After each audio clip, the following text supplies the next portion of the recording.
L'Église adventiste du Gros Monde vous présente les 10 commandements révélés. Redécouvrez les 10 commandements à travers 10 conférences animées par des intervenants de qualité. N'oubliez pas de partager cette série de conférences autour de vous.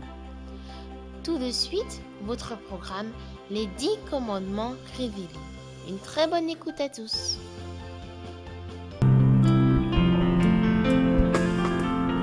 Je veux te bénir et chanter ta clémence et la Seigneur, je t'avais imité et tu m'as d'un regard rendu ta bienveillance en me lavant de mon iniquité, en me lavant de mon iniquité. Le Dieu formait ma paix, ma délivrance de mon esprit. Il bannit la frayeur. Je veux donc en lui seul mettre ma confiance.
Seigneur, dans nos cantiques, nous qui savons jusqu'où va ton amour.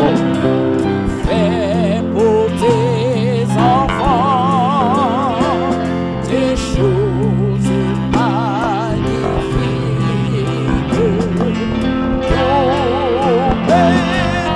Ton sein dans chaque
Gloire à toi, Jésus-Christ.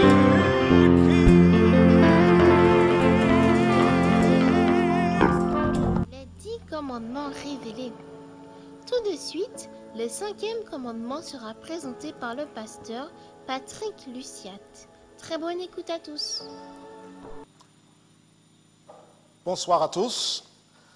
Laissez-moi vous dire que je suis ravi de passer ce moment avec vous dans la réflexion, dans la prière et à l'écoute de la parole de Dieu.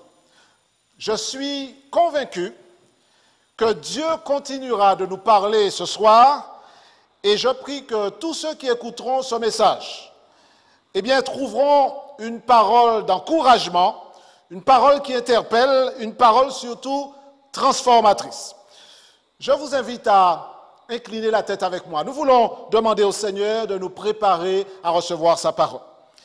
Éternel Dieu, ouvre nos cœurs et nos esprits alors que nous considérons ta parole et que ta bénédiction repose sur nous. Nous t'en prions en Jésus. Amen. Nous parlons donc des 10 commandements.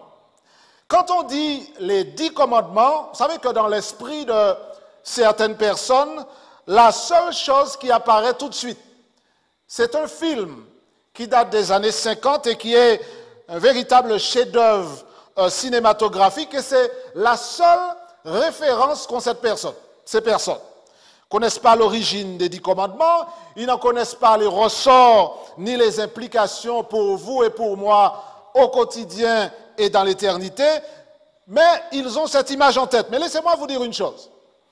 Ce dont nous parlons déjà depuis 4 présentations, ce n'est pas un film, ce n'est pas de la fiction, mais c'est la réalité. C'est une réalité dont je veux croire, vous et moi, nous saisissons l'importance et les ramifications. Je suis content de ce que nous prenions le temps d'examiner ces 10 paroles qui viennent de Dieu. 10 paroles tellement importantes, même si elles sont mises à mal dans la société d'aujourd'hui. Mais je voudrais le dire très clairement. Le moment est venu de rappeler au monde entier que la parole de Dieu est irremplaçable et qu'il ne disparaîtra de la loi pas même un iota ni un seul trait de lettre. Et nous ferions bien, avec l'intelligence chrétienne que Dieu nous donne, avec le discernement spirituel qu'il nous accorde, nous ferions bien de placer cette loi à sa juste valeur. Vous savez, Dieu est tellement grand, tellement bon, tellement sage qu'il nous a donné ces 10 paroles. 10 paroles pour notre maturité, 10 paroles pour baliser notre chemin et nous permettre de comprendre le projet qu'il a pour vous, pour moi, pour notre bonheur. Parce que, contrairement à ce que beaucoup de personnes pensent et disent, la loi de Dieu n'est pas une série d'interdits. La loi de Dieu a été donnée pour sa gloire et pour notre bonheur. Dieu est tellement extraordinaire qu'il voudrait nous montrer à quel point le chemin sur lequel il veut nous conduire est un chemin de bonheur. La Bible ne dit-elle pas, la loi de Dieu est parfaite, elle restaure notre âme. Donc ce n'est pas un ensemble d'interdits, mais c'est plutôt un chemin balisé pour le bonheur. Et nous le faisons par la grâce de Dieu, parce que Jésus lui-même a dit, et vous connaissez cette parole tirée de Saint Jean, « Sans moi, vous ne pouvez rien faire ». Alors après avoir passé en revue les 4 premiers commandements, ce soir, nous arrivons sur ce 5e commandement dans Exode 20, verset 12. Et vous avez une Bible chez vous et vous avez ce texte devant les yeux. « Honore ton père et ta mère, afin que tes jours se prolongent dans le pays que l'Éternel, ton Dieu, te donne. » Alors, chers amis, on pourrait se poser la question, mais pourquoi un tel commandement? Qu'est-ce qu'un tel commandement vient faire dans la liste des 10 paroles? C'est ce que je vous propose de considérer pendant les quelques minutes qui viennent. Alors, nous l'avons dit tout à l'heure, Dieu nous donne ces commandements pour que nous soyons heureux et pour que nous nous inscrivions dans son projet, qui est le meilleur projet pour l'homme. Dieu nous aime et lorsqu'il nous dit « honore ton père et ta mère », c'est parce qu'il voudrait que nous soyons heureux et que nous contribuions au bonheur de ceux qui sont autour de nous. Alors, nous avons passé les 4 premiers commandements à focaliser sur le type de relation que Dieu voudrait voir l'homme entretenir avec lui. Là maintenant, nous passons à une autre phase où le commandement que nous examinons ce soir met l'accent sur les relations entre humains. Quel est le plan de Dieu pour les familles, pour les rapports au sein de la famille entre les parents et les enfants? Alors, chose extraordinaire, Dieu va commencer dans cette deuxième partie des 10 commandements à mettre l'emphase sur une des relations les plus importantes, celle qui existe au sein de la famille. Et ce n'est pas étonnant, parce que c'est Dieu lui-même qui a créé la famille. Et j'aimerais commencer par dire que, on ne se rend peut-être pas compte de cela, mais lorsqu'on lit le 5e commandement, « Honore ton père et ta mère, afin que tes jours se prolongent dans le pays que l'Éternel, ton Dieu, te donne », lorsqu'on lit ce commandement, eh bien, Dieu est en train de nous dire bien plus que simplement « entendez-vous bien au sein de la famille ». Entrons dans le vif du sujet. Quand on lit le commandement, on se rend compte qu'effectivement, Dieu a créé Adam et Ève. Important de dire ça aujourd'hui. À une époque où beaucoup de personnes pensent que nous sommes le résultat de l'évolution, c'est important de rappeler que les Saintes Écritures sont claires, chers amis. Clairement dit dans les Écritures que l'homme est sorti des mains du Créateur, de celui qui a fait la terre, la mer et les sources d'eau. L'homme n'est pas le produit du hasard, mais Dieu a créé Adam et Ève de ses propres mains. Et il va créer un homme et une femme. Là encore, c'est important de dire cela aujourd'hui. Dieu va créer un homme et une femme. Dans son projet initial, il a créé 2 êtres différents mais complémentaires. Et il va leur donner la faculté de procréer. Dieu est le seul créateur, mais il va donner à l'homme la capacité de s'associer à lui afin de procréer, c'est-à-dire de faire des enfants. Et quand on lit ce commandement, on inclut aussi l'idée que Dieu, comme il est dit dans la Genèse, que Dieu va célébrer le premier mariage. Le premier couple humain va être uni par Dieu. Adam et Ève, un homme et une femme que Dieu va bénir. Quand on lit le texte de la Genèse, il est dit que Dieu les bénit. Et il leur dit, soyez féconds, multipliez. C'est important de rappeler cela. Nous sommes toujours dans le commandement, le 5e, hein, et vous comprendrez où je veux arriver. Dieu va célébrer ce premier mariage. Il bénit le premier couple. Et il leur dit, soyez féconds et multipliez. Notez l'ordre. Avant qu'il y ait multiplication, il y a bénédiction.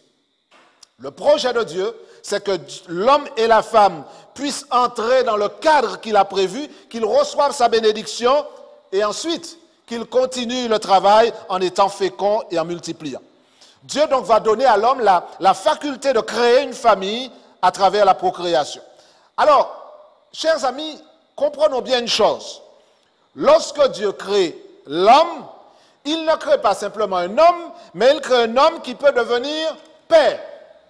Lorsque Dieu va créer la femme, il ne crée pas simplement une femme, mais il crée une femme qui peut devenir une mère.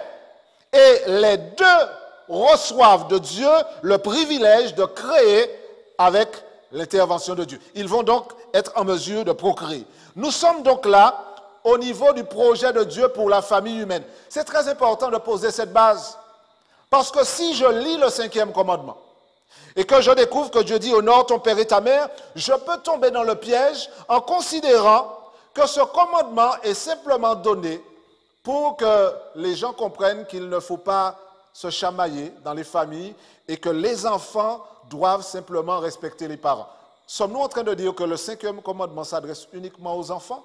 Donc à partir d'un certain âge, on peut sauter du 4e au 6e? Est-ce que c'est ce que nous sommes en train de dire? Pas du tout. Tous les commandements concernent tous les hommes. Et par conséquent, lorsque Dieu dit « honore ton père et ta mère », que veut-il dire? Que veut-il me dire à moi? Que veut-il vous dire à vous? Et il faut bien comprendre que tout ce que nous avons établi en toile de fond, la création de la famille, l'institution du mariage, eh bien, nous permettent de mieux comprendre le commandement qui dit « honore ton père et ta mère ». Qu'est-ce que Dieu veut dire? Commençons par clarifier ce que ça veut dire être un père. Alors, aujourd'hui, plus que jamais, c'est important de préciser. Que veut dire être père? Dieu est le meilleur exemple pour comprendre ce que ça veut dire. Mais aujourd'hui, lorsqu'on dit « je suis père », un homme peut dire « je suis père » simplement parce qu'il est géniteur. Il a eu un enfant, il a été en mesure de procréer, être un bon parent, que ses enfants vont honorer, ça c'est une autre histoire. C'est un travail à plein temps. On peut être un géniteur, on peut faire des enfants, ce n'est pas difficile et ça ne prend pas beaucoup de temps. Par contre, être un parent, un père qui est digne de ce nom, ça c'est un travail à plein temps qui ne peut être réussi qu'avec l'intervention divine. Un père, selon Dieu, c'est un père qui aime, c'est un père qui est présent, qui s'investit. Le commandement « honore ton père et ta mère » ne s'adresse pas uniquement aux enfants, c'est une invitation pour les parents, et nous parlons du père, à être justement le père exemplaire qui va susciter chez l'enfant le désir de dire, eh bien, la parole de Dieu est juste, je vais honorer mes parents. Alors, il y a encore beaucoup de choses à dire là-dessus, mais comprenons bien que le père, selon la Bible, est quelqu'un qui aime, qui est présent, qui s'investit dans sa famille, un père qui donne l'exemple. Vous savez, la Bible est un livre pratique. La Bible n'est pas un livre qui a été donné juste pour que nous puissions lire quelques passages, prier, et puis ensuite nous en aller. La Bible parle de nous, de notre quotidien, de nos valeurs. Les 10 commandements sont pour notre bonheur au quotidien. Et vous savez, ces questions que l'on pose sur la famille, certainement vous en avez vu. Et vous l'avez entendu tout à l'heure, vous pouvez appeler au 06 96 29 84 63. Peut-être que vous avez des questions à ce sujet et nous serions heureux de les prendre. Et vous comprendrez pourquoi nous mettons l'accent sur un sujet comme celui-là qui est ô combien d'actualité. Le père, cette figure qui est tellement mise à mal aujourd'hui, c'est quelqu'un qui enseigne des valeurs. C'est quelqu'un qui va véhiculer l'image de ce qu'est censé être un homme. Un père. Vos enfants, pour ceux qui ont des enfants ici, ceux qui ont des enfants et qui nous écoutent derrière votre écran, là où vous êtes, vos enfants garderont dans leur esprit l'image que vous aurez créée en tant que père. Vous êtes une référence, vous êtes un modèle, et en étant comme votre Père céleste, celui qui aime, celui qui se sacrifie, en étant à l'image de votre Père céleste, vos enfants auront l'image à travers vous de qui est Dieu. En d'autres termes, nous sommes en train de dire ce soir que honore ton père et ta mère, c'est une autre manière de dire honore Dieu. Ce n'est pas un commandement qui est donné simplement pour dire il ne faut pas injurier ses parents, il faut faire ce qu'ils disent. Bien sûr, il y a ça dedans, mais n'oublions jamais que derrière le commandement, il y a toujours cet aspect relationnel envers Dieu pour le parent qui est censé être exemplaire. Je ne peux pas attendre de mes enfants qu'ils m'honorent, alors que moi-même, je n'honore pas Dieu, que je ne donne pas l'exemple. Le commandement résonnera aux oreilles des enfants, honore ton père et ta mère. Ils seront dans une dynamique où ils vont vous honorer, mais ils honoreront également Dieu parce que dans votre comportement, dans votre attitude, vous aurez également honoré votre Père céleste. Vous comprenez donc l'importance d'un tel commandement. Mais ça, ce n'est pas possible par nos propres moyens. Ce n'est possible que si nous nous laissons habiter, posséder par l'Esprit de Dieu. Un homme digne de ce nom, selon la Bible, un père. C'est un père qui se comporte bien avec son épouse. C'est un père, un époux qui respecte sa femme parce qu'il la voit comme la fille de Dieu. Un père qui mérite d'être honoré est un père qui est en communion avec Dieu. Il y a un texte de la Bible que beaucoup de personnes font passer à la trappe, mais qu'il vaut la peine de mentionner. 1 Timothée 5, verset 8 déclare « Si quelqu'un n'a pas soin des siens, et principalement de ceux de sa famille, il a rogné sa foi et il est pire qu'un infidèle. » Ça veut dire que Dieu accorde une importance capitale à la famille. Et vous qui nous écoutez, chers amis, vous qui êtes père, ou qui peut-être le serez un jour, rappelez-vous, ce commandement concerne non seulement les enfants, mais tous ceux justement qui ont ce rapport avec Dieu qui doit être éclairé par cette parole. Honorons Dieu, marchons dans l'empreinte de ses pas. Il y a trop de pères qui sont des anges lorsqu'ils sont en dehors de chez eux, mais qui sont des démons, des monstres lorsqu'ils sont à l'intérieur de la famille. Ce n'est pas le vrai père selon Dieu, ce n'est pas quelqu'un qui veut être une star. C'est quelqu'un qui n'est pas simplement un géniteur, c'est quelqu'un qui suit l'exemple de Jésus. Il y a de nombreuses références dans la Bible. Joseph, le père nourricier de Jésus, a donné quand même un exemple qui pourrait être une source d'inspiration pour plusieurs. Mais Dieu, notre Père Céleste, est la référence absolue du Père aimant. La Bible va même plus loin. Paul, dans Éphésiens 6, déclare « Père, n'irritez pas vos enfants. Au contraire, élevez-les, priez pour eux, priez avec eux, enseignez-leur à haïr le péché et à aimer ce qui est bien. Honore ton père et ta mère m'implique moi en tant que parent. Honore ton père et ta mère n'est pas simplement une invitation pour les parents à s'asseoir là et puis dire aux enfants « Outon ». La Bible dit qu'il faut obéir à ses parents. Non, je dois m'impliquer et considérer que ma relation avec Dieu vont constituer les rails sur lesquels je pourrai inviter les enfants à honorer père et mère.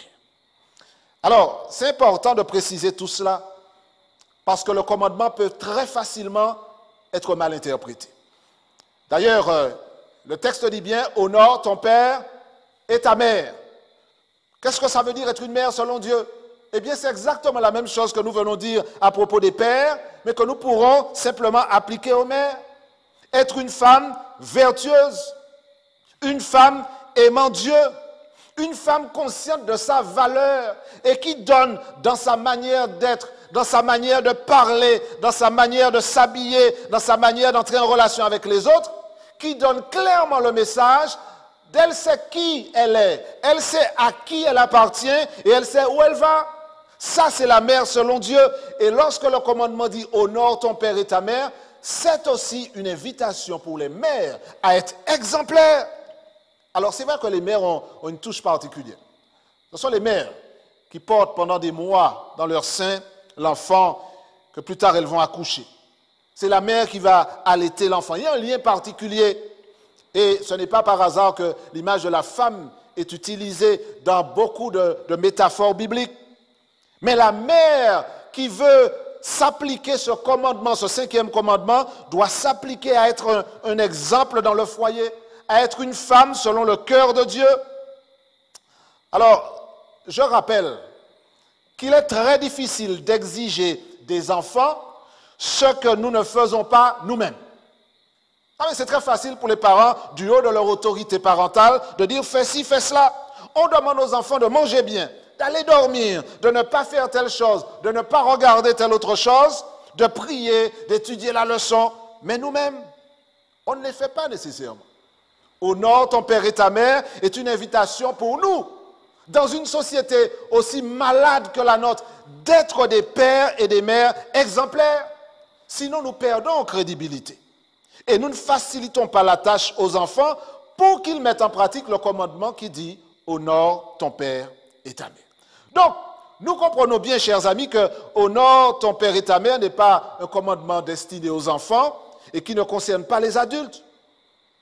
Tous les parents qui seraient tentés de jeter simplement au visage de leur enfant, comme j'ai dit tout à l'heure, la parole de Dieu dit « Honore ton père et ta mère », donc tu as intérêt à nous aimer, tu as intérêt à nous respecter, à nous obéir. Ce serait irresponsable de le faire sans soi-même se remettre en question et se poser la question, est-ce que je rentre dans le cadre du projet de Dieu pour moi-même? Oui, les enfants ont un devoir envers leurs parents. Il faut le dire aujourd'hui parce que c'est tellement grave de voir comment les parents ont démissionné et que la famille est en train de se déliter. Il faut le redire, oui, les enfants ont un devoir envers leurs parents. Mais nous ne pouvons pas déconnecter cela de la responsabilité des parents eux-mêmes, à qui Dieu a accordé le privilège de la procréation, mais aussi la responsabilité en tant que père, mère, de donner instruction aux enfants. Je crois que ça vaut la peine de laisser Dieu nous utiliser pour amener les enfants à marcher selon ce 5e commandement. Alors, bien entendu, on pourrait passer du temps à décliner ce que ça veut dire.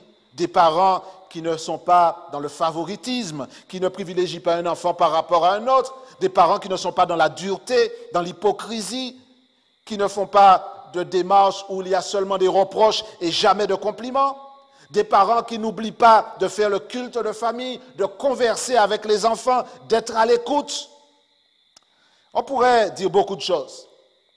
Mais je voudrais, dans ce dernier segment que j'aborde, rappeler aux enfants et aux jeunes que le 5e commandement n'est pas une anomalie dans la liste des 10 paroles que Dieu a données. Alors c'est vrai qu'il est particulier ce commandement. D'ailleurs, Saint Paul dit même que c'est le premier commandement avec une promesse. Il est particulier. Mais je crois qu'il est important parce qu'au-delà de l'aspect purement familial, il y a une dimension spirituelle. Et les enfants, j'ai parlé des pères et des mères, mais les enfants eux-mêmes doivent se rappeler que la Bible les invite à être des enfants selon Dieu. Ce n'est pas par hasard que Paul dit dans Éphésiens 6, « Enfants, faites quoi? Obéissez à vos parents selon le Seigneur, car cela est juste. Honore ton père et ta mère, dit-il, c'est le premier commandement avec une promesse, afin que tu sois heureux et que tu vives longtemps sur la terre. » Donc nous sommes, en tant que parents, appelés à être des exemples à travers lesquels les enfants apprendront à honorer Dieu. Lorsque les parents honorent Dieu, ils enseignent aux enfants à honorer leurs parents et ce faisant, ils honorent également Dieu. Donc vous comprenez que Dieu est bien plus sage que nous et qu'à travers ce commandement, il vise notre exemplarité et le fait que nous contribuions au bonheur de nos familles, de la société et que nous permettions au règne de Dieu d'arriver. Laissez-moi dire encore juste ceci. Le commandement dit « honore ton père et ta mère ». Il ne dit pas « aime ton père et ta mère ». Ça aurait pu être le cas. Honore ton père et ta mère. Il y a derrière cette formulation une manière de mettre en avant la notion de rôle de chacun, de l'autorité parentale, du respect dû aux parents, père et mère, pas simplement de sentiments et d'émotions. Les enfants doivent reconnaître l'autorité des parents, reconnaître que cette autorité leur vient de Dieu. Et je vais même ajouter une chose au risque de choquer, même lorsque les parents ne sont pas exemplaires. Ils demeurent des parents. Ah certes, je ne vais pas forcément nier la réalité, je ne vais pas dire qu'ils sont parfaits, aucun parent n'est parfait, même les parents de Jésus n'étaient pas parfaits. Ils étaient humains, mais le fait d'honorer ses parents demeure une chose que Dieu réclame. Alors comment? Dieu a donné une autorité parentale aux pères et mères sur les enfants. Et je répète, si je suis un jeune, un enfant, et que j'ai l'impression que je suis indépendant et que je peux me passer de Dieu, je dois me rappeler que honorer ses parents ne signifie pas nier la réalité. Comment honorer des parents qui vous ont agressé? Comment honorer des parents qui ne font pas leur devoir? Il ne s'agit pas de couvrir. D'ailleurs, parfois, en les dénonçant et en cherchant de l'aide, on leur rend service. Et il faut avoir le courage de le dire. Mais Dieu peut donner la force de ne pas haïr, de ne pas détester, de ne pas avoir d'amertume, de ressentiment, mais plutôt de cultiver le pardon et de souhaiter que Dieu visite ceux qui sont encore en chantier. Alors, chers jeunes, chers enfants, vous qui m'écoutez, et peut-être que vous avez des questions et n'hésitez pas à appeler, parce que c'est important de partager. Vous entendez ce message et vous vous dites, mais ce 5e commandement-là m'interpelle. J'ai un devoir envers mes parents. Je comprends un peu mieux ce que Dieu attend de moi et attend de mes parents. Alors laissez-moi vous dire, soyez reconnaissants. Parce qu'il y a tellement de parents ici et ailleurs, là où vous êtes. Vous peut-être qui m'écoutez, qui êtes parents. Vous avez fait des sacrifices, vous avez sué, vous avez trimé, vous avez fait des sacrifices pour que votre enfant réussisse. Et parfois les enfants passent devant vous comme si vous étiez un extraterrestre. Ils ne vous reconnaissent même pas. C'est dur. La parole de Dieu est là pour les interpeller. Honore ton père et ta mère. Chers jeunes, honorez ces parents qui ont trimé pour faire avancer leur famille. Un peu de reconnaissance serait la bienvenue. Ne le faites pas simplement le jour de la fête des mères ou de la fête des pères. Faites-le chaque jour. C'est ça le sens du texte biblique. Honore ton père et ta mère. Obéissez à vos parents. Chers parents, soyez exemplaires. Je le dis parce qu'aujourd'hui, le défi est énorme. Il y a des enfants qui mènent leurs parents par le bout du nez. Il y a des parents qui fuient devant leurs enfants. Il y a des enfants qui honorent leurs amis, leurs portables, leurs tablettes, mais ni Dieu ni leurs parents. On pourrait dire beaucoup de choses encore. Mais j'aimerais arriver à la conclusion. Ce 5e commandement, honore ton père et ta mère, est plus que jamais d'actualité aujourd'hui. Le rôle du père et de la mère est d'ailleurs un rappel de la formule de la famille selon Dieu. Et je le dis encore aujourd'hui, où ce commandement-là est mis à mal. Parce qu'on n'a pas toujours, dans la société d'aujourd'hui, le plan de Dieu mis en œuvre. Il est dynamité. On n'a pas toujours père et mère. Hein. Aujourd'hui, on a parfois père et mère et mère. L'injonction de Dieu d'honorer père et mère fait écho à la volonté de Dieu de voir dans ce père et dans cette mère des exemples qui honorent Dieu eux-mêmes et qui enseignent par la parole et par l'exemple à leurs enfants à faire de même. La famille de Dieu nous concerne tous. Est-ce que nous honorons Dieu? Est-ce que moi j'honore Dieu? Est-ce que je lui obéis? Alors laissez-moi vous dire, chers amis, peut-être que parmi vous ce soir, il y a de ceux que la vie a malmenés. Il y a de ceux qui ont peut-être un mariage brisé, qui ont vécu des expériences traumatisantes, qui sont peut-être passés par des familles où les parents n'étaient pas exemplaires, où ils étaient peut-être même carrément mauvais. Les choses n'ont pas été faciles pour vous. Vous êtes peut-être une mère célibataire, vous êtes peut-être une femme abandonnée, femme battue, divorcée, ou que sais-je. Mais Dieu voudrait qu'à travers notre témoignage, nous puissions préserver ses valeurs à lui dans la société d'aujourd'hui. Alors si vous enlevez la famille, la société s'écroule. Si vous enlevez la loi de Dieu, elle se délite. Et c'est ce qui est en train de menacer la famille aujourd'hui. Et ce n'est pas par hasard que dans les 10 commandements, il y en a un qui dit « Honore ton père et ta mère ». Dieu peut faire de vous, cher homme, un mari exemplaire, un père exemplaire. Dieu peut faire de vous, chère femme, une femme exemplaire, une mère exemplaire. Et Dieu peut faire de vous, chers jeunes enfants, des enfants exemplaires qui honorent père et mère. Ce commandement nous concerne donc tous. Et le texte dit bien, afin que tes jours se prolongent dans le pays que Dieu te donne. En d'autres termes, Dieu a un projet pour nous placer sur les rails de la vie éternelle. En observant la parole de Dieu, en laissant Christ vivre en nous pour qu'il accomplisse sa propre volonté à travers nos vies, nous sommes sur les rails qui nous conduisent à l'éternité. Il y a plusieurs parmi nous qui auraient aimé être heureux, qui auraient aimé vivre dans une famille stable. La famille de Dieu est prête à vous accueillir. Est-ce qu'il y a peut-être parmi vous qui disent « J'ai même pas envie de me marier parce que je ne fais pas confiance aux hommes, je ne veux pas avoir d'enfants parce qu'ils vont me rendre la vie impossible ». Entrez dans la famille de Dieu. Ce soir, je vous lance l'invitation. Laissez Dieu devenir le maître de votre vie. Acceptez-le comme sauveur personnel. Prenez votre téléphone et appelez au 0696 29 84 63. Demandez à ce qu'on prie pour vous, pour votre famille, pour que Dieu puisse par son esprit rendre possible son projet en vous. En respectant ses parents, on montre qu'on obéit à Dieu et qu'on est dans une démarche d'obéissance et de soumission envers notre Père céleste. Un jour viendra où notre Père nous accueillera dans sa maison. Un jour viendra où lui-même nous tendra les bras et dira, quel que soit ce que tu as traversé, tu es resté fidèle, viens, entre dans la joie de ton maître. Jésus nous a révélé le Père. Il a dit, celui qui m'a vu a vu le Père.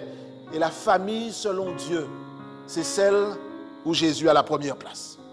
Voulez-vous accepter Jésus comme votre meilleur ami? Voulez-vous accepter Dieu comme votre Père? Voulez-vous faire partie de sa famille? Alors si c'est le cas, là où vous êtes, je vous invite à vous tenir debout. Même si vous êtes chez vous, devant votre télévision, votre ordinateur, mettez-vous debout. Nous allons prier pour demander à Dieu de réaliser ce miracle. Qu'il bénisse nos familles, qu'il bénisse les pères, les mères, qu'il bénisse les enfants et qu'à travers les familles, il nous prépare à vivre l'éternité dans la famille de Dieu. Et si vous n'avez pas encore pris la décision d'accepter Christ pour votre sauveur, mais si vous voulez vous préparer à vivre dans sa famille pour l'éternité, alors appelez simplement à ce numéro que je répète une dernière fois, 06 96 29 84 63. Nous prierons avec vous. Nous vous accompagnerons dans cette démarche. Mais maintenant, nous voulons simplement inviter le Seigneur à toucher nos cœurs et à nous préparer à le rencontrer. Inclinons la tête et prions notre Père qui est dans les cieux. Notre Père, notre Dieu, nous sommes heureux parce que tu es le meilleur Père qui soit.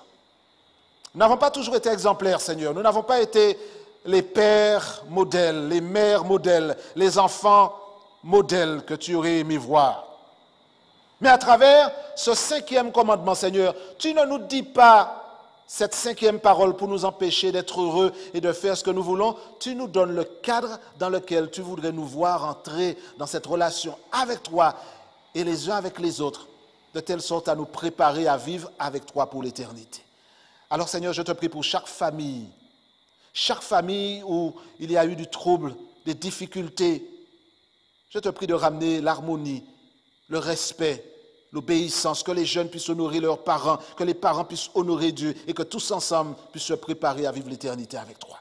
Bénis nos familles, bénis les mères, les pères, les enfants et que lorsque tu reviendras, nous soyons heureux de te rejoindre et de vivre avec toi, notre Père céleste, pour l'éternité. Entends notre prière et exauce-nous du haut des cieux, car nous t'avons prié dans le nom de Jésus et pour ta gloire. Amen. Amen. Que Dieu vous bénisse, chers amis, qu'il bénisse vos familles. Rendez-vous dans l'éternité, dans la famille de Dieu. Que l'Éternel soit avec nous. Amen. Les 10 commandements révélés. Nous vous remercions de nous avoir suivis. Nous espérons que vous serez avec nous demain pour notre prochaine conférence. Nous vous remercions de votre écoute et à bientôt.